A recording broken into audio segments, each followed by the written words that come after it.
तर नमस्कार मित्रांनो, मी सोमनाथ पवार मार्डे फिल्ममध्ये तुम्हाला सर्वांचं पुन्हा एकदा स्वागत करत आहे. वाजत 8:04 आज लवकर चालू केली कारण काल उशीर केला म्हणून. तर आता 200 रुपये शेंज भरलेले. एक कांडी होती, आय डोंट नो 200 रुपये कसं बसलं मला माहिती. थोडा एक कांडी लगेच सोडणार आहे. पेशर कमी असेल काय हरकत नाही, 200 रुपये जेवढं होईल तेवढं करू. म्हणजे आज टार्गेट आहे 1600, पण जर जास्त जास्त जास्त करू. मेन मुद्दा आहे टेक घेण्याचा की माझ्या डोक्यात आता असंच चाललं आहे की आपण प्रयागराजला म्हणजे महाकुंभला जाऊ. जे की मला असं वाटते आता तारीख बघा आज किती आहे, 21 फेब्रुवारी. अजून 5-6 दिवस राहिलेत, 5 दिवसच राहिलेत म्हणा. आजचे धरून 6 दिवस काहीतरी. 5-6 दिवसात महाशिवरात्रीला शेवट दिवस आहे. ज्या अगोदर आपल्याला जाऊन परत यायचे. तर असं माझा प्लॅन चालला की जायचं आहे, पण आता मी एकटाच राहिलो. माझे सगळे मित्र जाऊन आले. जेव्हा चल म्हणले तेव्हा मी गेलो नाही का, तर तेव्हा आपली तंगी चालू होती. आत्ता माझ्याकडं आहेत सेविंग काहीतरी, जे की मला असं वाटतंय एवढे नाही आहेत, पण जाऊन येण्यापुरते आहे. पण तरी मी ट्रेनला गर्दी ते बघूनच मी म्हणत होतो की नको, ते नाही का चेंगरा चेंगरी ते बघून म्हणलो होतो नको म्हणून. पण असं वाटतं तर जाऊ. आतून येत आहे की मला महाकुंभला जायचं आहे. तर मला माहीत नाही आता काय होणार आहे काय नाही. जाईल कोण येऊ नाही येऊ, माझं असं डोकं फिरलं की मी असं माणूस आहे की मी एकटं जाऊन येतो असं आहे. तर मी आता इंस्टाला स्टेटस टाकणार आहे की मी महाकुंभला चाललो, कोणाला जायचं ते या बघू. कोणी येते का, कोणी येत असेल तर ठीक, नसेल तर मी एकटा जाणार आणि एकटा येणार. कसं जायचं कसं मला माहीत नाही. मी थोडंफार ह्याला त्याला विचारून नॉलेज घेऊन जाणार आहे आणि काय होणार मला माहीत नाही. जर जाईन तर ब्लॉग तर नक्की बनवणार. तर आय डोंट नो काय होणार काय नाही ते. उद्या बघू. उद्या किंवा आज फ्रायडे, आज शुक्रवार आहे. उद्या शनिवारी संध्याकाळी निघाल एखाद्या वेळेसा. रविवारी तर आपण सुट्टी घेतोच ना. तर मला असं वाटतं शनिवारी सकाळीच निघलं पाहिजे, म्हणजे रविवारी सकाळपर्यंत पोहोचल आणि रविवारी पूर्ण दिवस निघून रविवारी रिटर्न येईल. पण रविवारी तिथं गर्दी बिले असेल तर थोडंफार तर सहन करावंच लागणार आपल्याला. पण प्लॅन उद्याच आहे निघायचं, सकाळी किंवा संध्याकाळी. तर बघू काय होते काय नाही. उद्याचा जर समजा उद्याचा ब्लॉग जर येणार असेल तो इंटरेस्टिंग असेल, जो की रिसर्च रिलेटेड नसेल, महाकुंभच्या रिलेटेड असेल. मला माहीत नाही मी जाणार का नाही माहीत नाही. माझं म्हणजे असं तळ्यात मळत चाललंय. जाऊ बी वाटते नको बी वाटते. नको वाटते कारण मी एकटा कसं इतके लांब असं वाटते, कारण पहिलं कधीच इतके लांब गेलो नाही. आणि पैशाचा विषय नाही, पैसे आहेत माझ्याकडं. एकटा कसं जावं असं वाटतंय, कोणतरी सोबतीला पाहिजे. तर बघू आता काय होते. एखादं जोडीदार भेटलं, एक जरी भेटलं जोडीदार बरं असतं नाही का. बघू आता काय होते काय. तर मित्रांनो पहिली ऑर्डर पडली, ड्रॉप झाली. पहिली छोटी ऑर्डर होती 40 रुपयाची उबरची, आणि त्यानंतर लगेच रॅपिडोची मोठी ऑर्डर पडली 160ने, ती बी ड्रॉप केली. आता आपण आहोत बंद गार्डनच्याकडं. तर आता इथून आपण स्टेशनला जाणार आहोत. स्टेशनवर आय होप एखादी ऑर्डर पडेल. टोटल 200 रुपये काहीतरी झालेत आपले. वाजलेत 9:30. तर बघू पुढची ऑर्डर कधी पडते कधी. आय होप पट व्हावं. आणि मला प्लॅन करायचे आहेत. प्लॅन चालू डोक्यात, जायचं कसं काय, कुठं थांबायचं कुठं नाही, कारण तिकडं पैसे भरपूर लागणार आहेत. बाय रोड जावं तर ट्रॅफिकला आहे, ट्रेनने जावं तर बुकिंग मी आत्ता बघितलं तर बुकिंग नाही आहे. ट्रेन हाऊसफुल आहे सगळे. तर जावं कसं नाही. हेलिकॉप्टर किंवा विमानाने जावं तर एवढे आपले ऐपत नाही. आपल्याकडे पासपोर्टच नाही आहे मुळात. बघू काहीतरी करू जुगाड. बाय रोडच जायला लागेल, थोडंफार ट्रॅफिक सहन करावं लागणार आपल्याला. हो करू काहीतरी. तर मित्रांनो आत्ता आपण आहोत DP रोडला आणि पंडित फार्मचेत आहोत. तिथं आता एक ड्रॉप आहे. वाजल्यात 11:30 आणि आत्तापर्यंत झालेत आपले 600 रुपये, जी की चांगली गोष्ट आहे. अजून 400 रुपये अर्धा तासात होईल का, जी की अवघड वाटते. पण एखादी मोठी ऑर्डर पडली तर होऊ बी शकते, रिकामा रस्ता भेटला तर याला झटका म्हणतो. तो झटका कधीतरी रोज नाही होत. आणि मग पोटात गुडगुड व्हायला लागले, कारण नाही का एक्साइटमेंट असते बाहेर जाण्याची, तर ती व्हायला लागली मला. पोट असं जेवल्यावर बी खाली खाली वाटायला लागले. सकाळी नाश्ता केला तर बी खाली खाली वाटतंय. मला माहीत नाही काय होईल उद्या काय नाही, जाणार का नाही. पण जायची एक्साइटमेंट तर आहे. तर बघू एखादा पार्टनर बघतो मी, जो की बरं पडतं. एखाद्याला दोघं नाही का. उगं कुंभमेळ्यामध्ये हरवलं तर कधी गावायचा. कुंभ नाही, महाकुंभमेळा. तर बघू ते तर उद्याचा प्लॅन आहे. चाललं आहे आता तामझाम कसं जायचं कसं नाही. बरेच व्हिडिओ बघितलेत मी. त्रिवेणी संगमला जायचं आहे, प्रयागराज जंक्शनला जायचं आहे असं सांगतात लोकं, जे की आपल्याला माहीत नाही. तिकडनं किती रुपये घेणार. बोटिंगला कोण म्हणतं 1000 घेतो, कोण 2500 म्हणतं आहे. आणि ट्रेननी तर हाऊसफुल चाललं आहे. बाय रोड गेलं 4,500-5,000 रुपये सांगतात ते. बुकमाय शोला बघितलं, बुकमाय शो म्हणतोय, रेड बसला बघितलं 4,500 रुपये रेट चालू आहे. जाऊन येऊन 10,000 ट्रॅव्हलला जाईल, जे की आपल्याकडे एवढं सेविंग नाही आहे. आपण तुम्हाला माहिती सेविंग काय करतो, रोज 300 रुपये.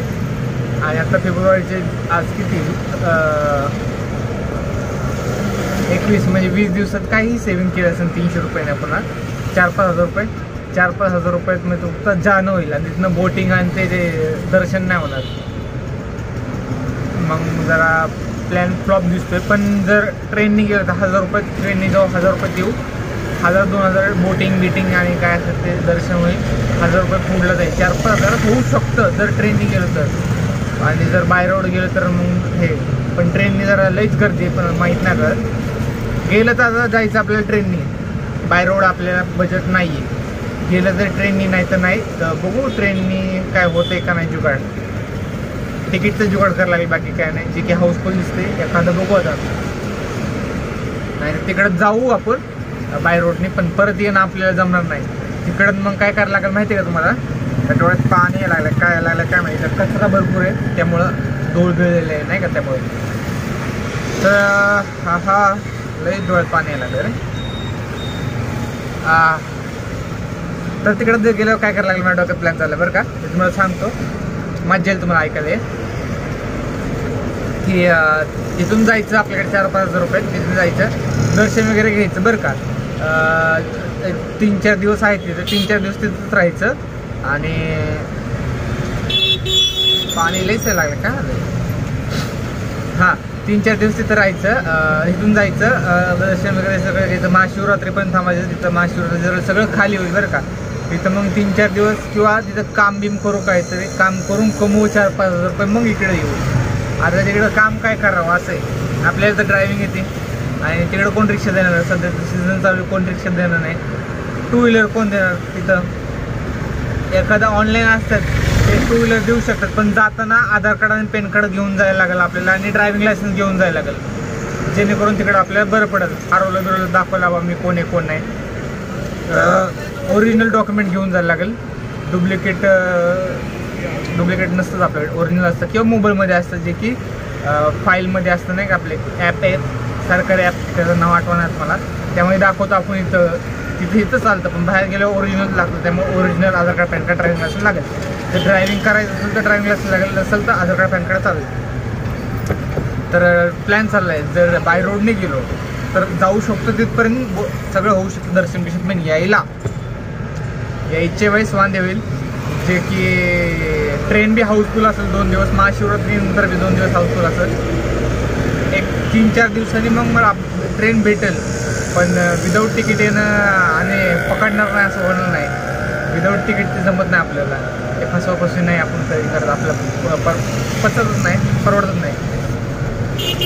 तिकडनं कसं यायचं मग, असं विषय. मला माहीत नाही का काय नाही. जाईन बी मी एखाद्या बाय रोडने, सांगता येत नाही, काही होईल. पुढं बघू. आता उद्याचं उद्या, आजचा आत्ता बघू. 600 रुपये झाले आपल्याला 1600 टोटल करायचे ना. तर पहिला स्लॅब कंप्लीट झाला, आता उलटं ठरवू आपण. पहिला स्लॅब इथं कंप्लीट झालेला आपला.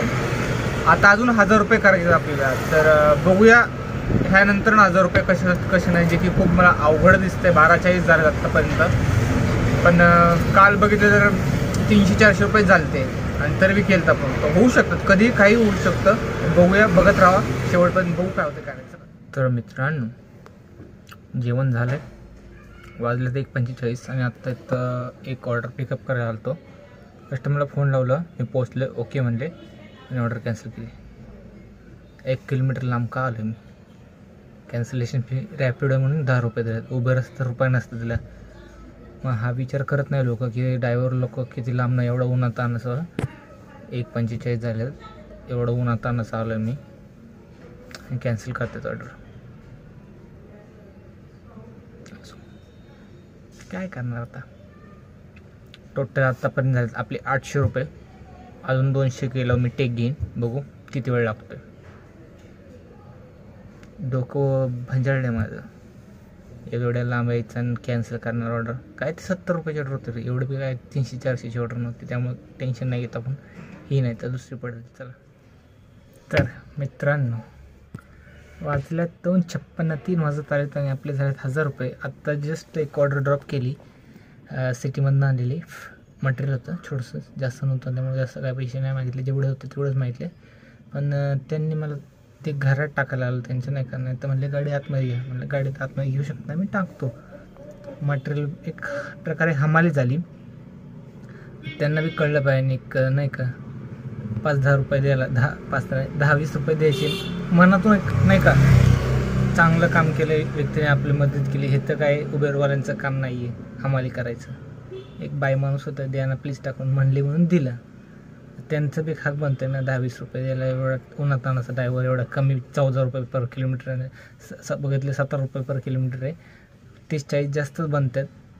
पण काय 90 झाले, 50ची नोट दिली. म्हणलं अजून 50 देतील, 10 रुपये ठेव म्हणतील. पण 20-20च्या 2 दिल्या. थँक्यू ना काय, कसं जागं माणसं सांगा बरं. मग एवढी मेहनत करून एवढं हे नाही का 100% देऊन बी काही लोक असं करतात. पण त्यांचे 10-20 रुपयात आपण काही जगत नाही. आपल्याला लय पैसे भेटतात असे बी, त्यांच्या जीवर जगत नाही आपण, टिपच्या जीवर.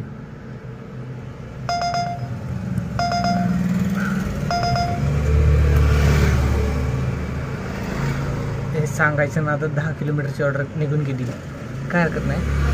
पण जिथं आपले ॲक्सेप्टेशन्स असतात तिथं भेटत नाही. जिथं आपण ॲक्सेप्ट करत नाही की हा काय देईल, किंवा आपल्या डोक्यात बी नसतं नाही का.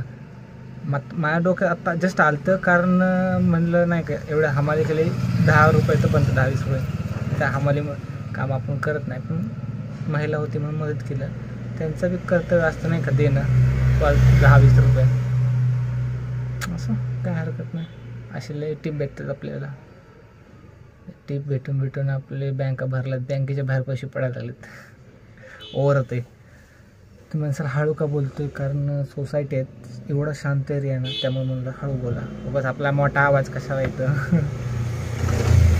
तर आत्तापर्यंत 1000 रुपये झाले. पहिला स्लॅब कंप्लीट झाला आहे. परत उलटं केलं मी. अजून आपल्याला 600 रुपये करायचे. तर बघू 600 रुपये करायला किती वेळ लागतो, किती काय. डॉट 2:59 3 वाजल्यात. 3 वाजल्यानंतर 600 रुपये होतात का हे बघायचं आपल्याला. आणि राहिला ऊर्जेचा विषय, तर आपल्या बजेटमध्ये बसत नाही, त्यामुळे आपण कॅन्सल केलं. मी लय विचार केला, ह्याला त्याला फोन केला. पोरं म्हणली तुला तर पैसे कोण देणार नाही, रिटर्न येताना तू कोणाला भीक मागणार, तिथं काम भेटेल नाही का. आणि जे पैसे साठवले ते पुढं हप्ता बी आपल्या गाडीचा, घरभाडा बी द्यायचं, आणि बरंच काही. म्हटलं कशाला नाही का, आपली अवकातच नाही बाहेर जायची कुठं. ठीक आहे, सध्या परिस्थिती नाही आपली, भविष्यात बघू, झाली तर जाऊ.